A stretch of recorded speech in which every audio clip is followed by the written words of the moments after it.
was in my sophomore year of college. I had to take the ferry every day to get to campus. One semester, I had an evening class and was taking the ferry back that night.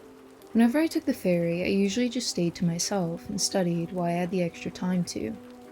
However, that day I noticed something that distracted me from my studying. There was a strange-looking man pacing the ferry back and forth. At first I just tried to ignore it, but he wouldn't stop, and I began to notice that as he paced the ferry, he would glance at people occasionally as he passed them. It was making me feel really uncomfortable, but I tried my best to ignore it until the ferry reached the docks. I was on my phone texting my friend about the guy, and within about 15 minutes or so, the ferry finally reached the docks. I watched as a man who sat near me walked to the deck and noticed that the strange guy who had been pacing back and forth began to follow closely behind him. Soon they disappeared out of sight as I gathered my stuff together. Seconds later, I heard the sound of a man screaming from the direction that both of the men had gone.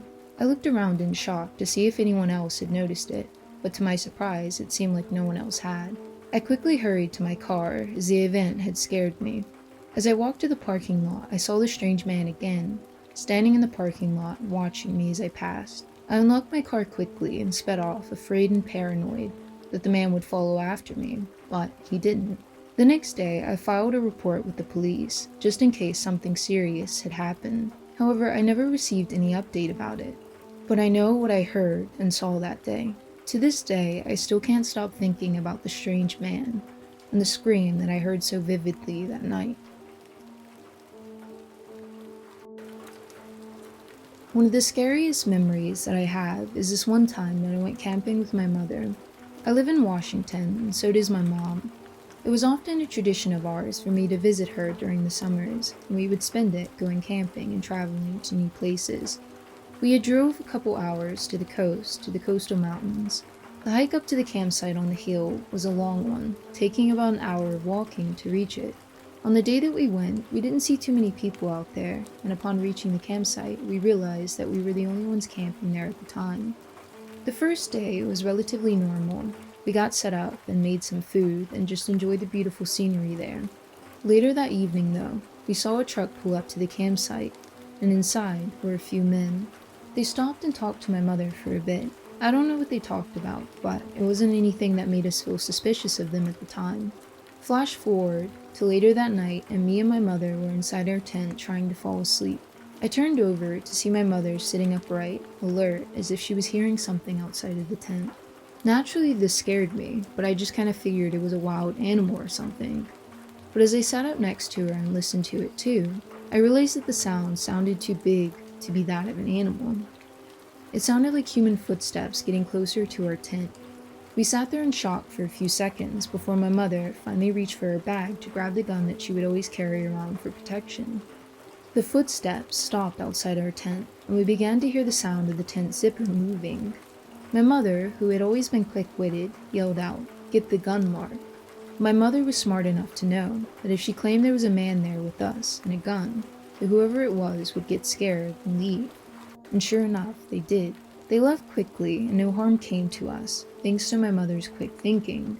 But it is still terrifying to think of what could have happened if she hadn't acted so quickly, or if she hadn't brought the gun to begin with. Ever since I was 6 years old, I have always loved exploring caves. My dad was a professional caver, which I guess is where I developed my love for it. As a family, we would explore caves all the time, and even as a kid, it didn't really scare me, although I know it can be scary for other people because of all the horror stories about caves that they have likely heard. I had heard about them too, but it didn't scare me as my dad's professional knowledge made me feel safer whenever we went. However, when I was about 8 years old, I began to have this recurring dream, which I would have at least a couple times a year since. The dream was mainly the same each time, with a few alterations on occasion. In the dream, I was in a cave and I was climbing down to a dark and narrow hole. It was about a 5-foot drop down that opened into a long and dark corridor below it.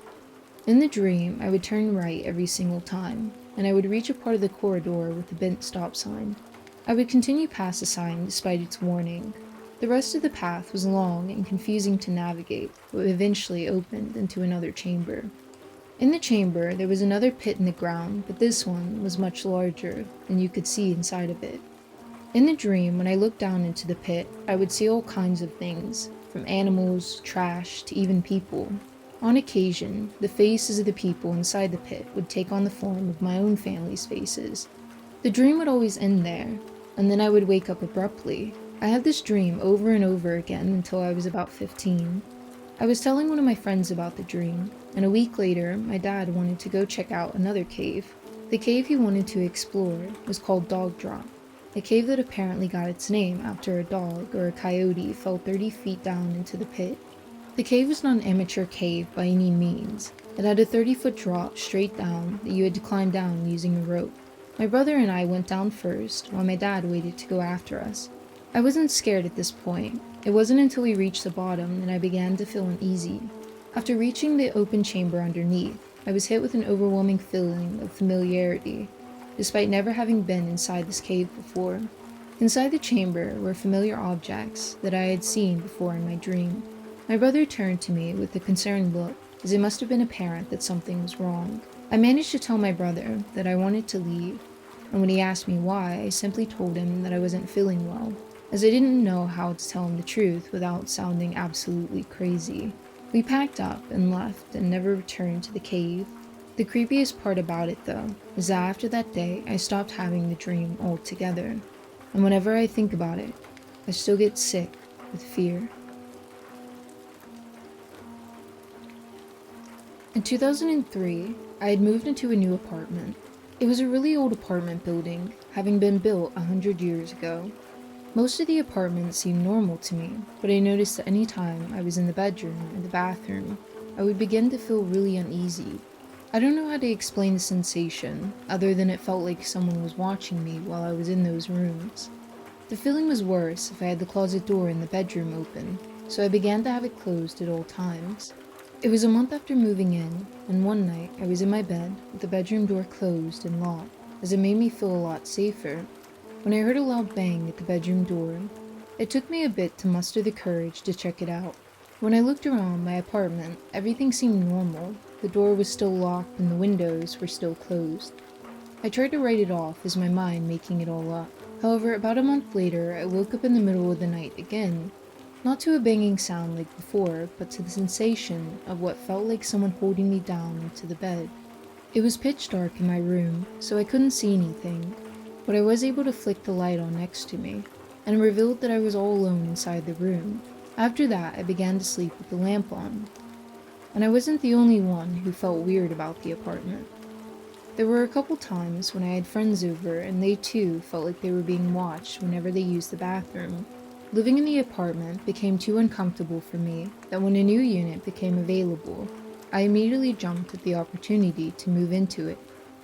After moving into the new unit, the uncomfortable feeling went away.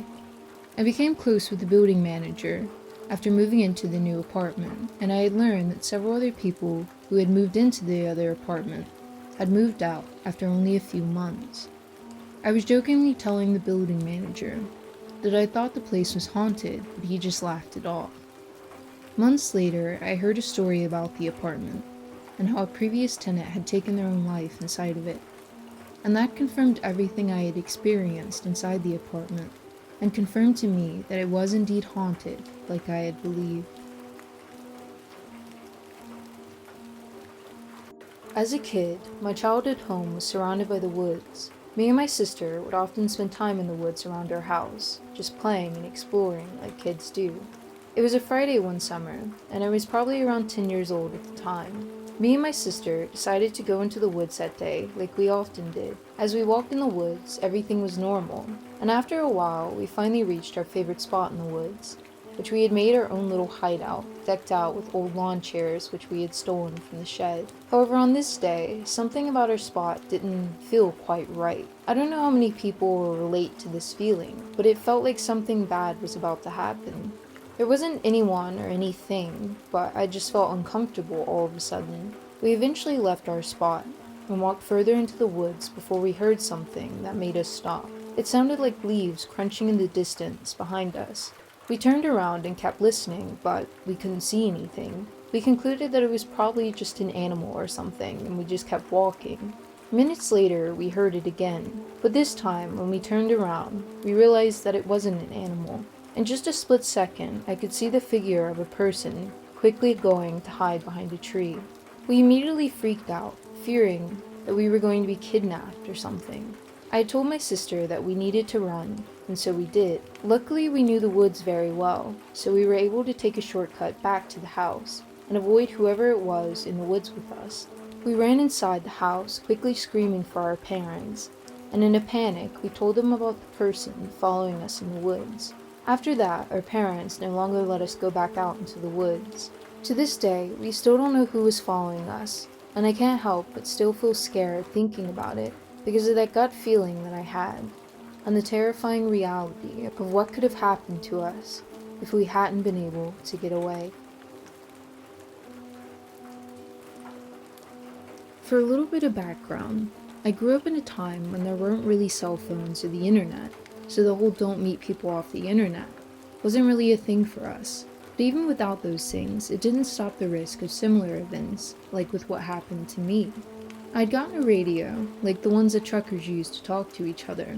It was like the coolest thing in the world to me at the time, because it allowed me to talk to people from all over the place, since again, there weren't cell phones or internet. I was 12 years old at the time, and I was boy crazy like other girls at school my age.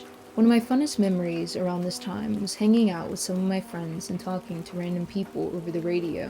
And one day, while I was alone, I decided to use the radio and began to talk to a man who claimed he was 20 years old, and he was also allegedly from the same city that I was in. And even though I was 12 at the time, I didn't find a 20-year-old man talking to me odd or creepy. One of my friends had gotten a boyfriend around then, and I remember being so jealous about it, because I wanted to be able to brag about having a boyfriend too. So as this guy flirted with me over the radio, I found it flattering. He said that he liked me, and that he wanted to meet me in person. And because I was 12, I was still pretty sheltered about a lot of things, and I wasn't nearly as cautious as I am now. So I sent him my address without much thought. I didn't see any issue with it at the time, but I was still smart enough to not give him the full address, and by that I mean I lived in an apartment building. And while I gave him the address to the apartment building, I didn't share my specific apartment number. My plan was that when he showed up, I would just look out the window and see him in the parking lot and would make the decision of whether or not I wanted to go down and meet him. I had told him that I was living in an apartment building and that once he got there, he could just stand in the middle of the parking lot so that I could see him. When he arrived, I looked out the window and sure enough, he was there. The age he told me seemed to match, as he did look to be about 20 or so. But at the last minute, I started to get scared and backed out of meeting him. Mainly I was just scared that my parents would find out, more than it was about the guy, and eventually he left. Later that day, I got back on the radio to apologize to him, as I felt really bad about it. He began to scream and cuss at me, furious for me backing out. The conversation ended with him saying that if he ever found me, that he would kill me. I was so scared and shocked that I didn't even know how to respond, but I was glad in that moment that I hadn't shared my apartment number, as there's no telling what he could have done. And looking back on it years later, I realized how scary it actually was, as the guy was definitely a predator, and a scary, violent one at that. And since that day, I have been a lot more cautious about talking to and trusting complete strangers. It was 2006, and I was in the army. I had been given an assignment to drive to another base. The drive was long, but I didn't mind it, as I had always loved road trips. On the first day of the drive, I drove as far as I could, but I eventually got tired and decided to rest. It was February, so there were less hours of daylight, so I made sure that I got up early the next day. I drove for a long period of time, and I watched as the landscape changed drastically around me. When I finally decided to stop, I was somewhere in New Mexico. I can't remember the name of the town, but I remember that there were a lot of cool shops to check out. So I decided to give myself a little break from the driving, and just enjoy looking around at some of the shops. I resumed driving after my leisurely break. Hours went by and I found myself on a long desolate stretch of a road, surrounded by desert prairies. Cars were few and far between on the road. It was getting dark outside and I was determined to make it as far as I could knowing that my brake had set me back by a little bit. The only source of light besides my headlights was the dim moonlight. I saw something in the distance ahead of me, and at first I thought it was a sign, but as I got closer to it, I realized that it was a person on the side of the road. They appeared to be in a long poncho and had long dark hair. They were walking dangerously close to the road, so as I went to pass them, I moved over a little bit to give them room. One of the oddest things I have ever experienced happened as I passed them. My radio began to static, and my Bluetooth completely turned off. As I looked back in the rearview mirror, I could see the man's eyes staring at me. I was completely shaken after this odd encounter, but I just brushed it off and kept driving. Not long after passing the guy, my radio began to work again. Close to 30 minutes later, I saw yet another figure up ahead. I thought to myself at the time that surely my eyes were just playing tricks on me, as the odds of multiple people walking on this dark, desolate road at night was very unlikely. But as I got closer, I realized that it was another person, and they too were wearing some sort of poncho. They closely resembled the same man as before, and as I got close to them, I realized that it was. The man walked into the road in front of me and began to wave his arms as if he wanted me to stop. But because of how uneasy I was by this, I decided not to. So I moved into the other lane to pass him. Out of fear, and also out of guilt, I decided to stop a little bit ahead of him. I looked back to see if the man was alright, but nothing could have prepared me for what I was about to see. I looked back to see the man running full speed at my car. Without any second thought, I stepped on the gas and I sped off. Eventually I lost sight of the guy in my rearview mirror, but despite losing him, it was still hard to calm myself down for a while. Eventually I reached a nearby town, and only then did I feel any kind of relief. Weeks later, I was retelling the events to someone else in my unit, and they were telling me about all the other creepy things that other people have experienced on the road. Many believe the road to be plagued by supernatural phenomenon, as it runs through the heart of the Native American Southwest.